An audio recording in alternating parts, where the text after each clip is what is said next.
নমস্কার বন্ধুরা, সংসারের টুকিটাকি চ্যানেলে ধন্যবাদ সবাইকে। আজ আমি তোমাদেরকে শেখাবো কচুর শাক কীভাবে রান্না করে।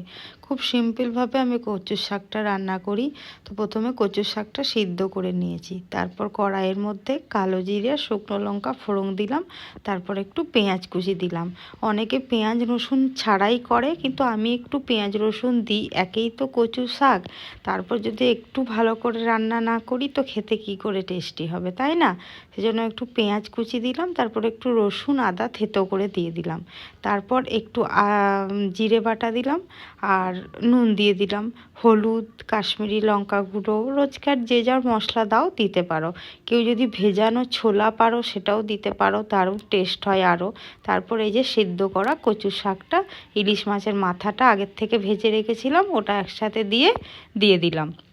এরপর যত নাড়তে পারবে মানে কষতে পারবে, তত ওটা টেস্ট বেরোতে থাকবে। তারপর স্বাদ মতো নুন চিনি দিয়ে দিলাম, ব্যাস রান্না রেডি। ওপর থেকে একটু গরম মশলা দিয়ে দিলাম।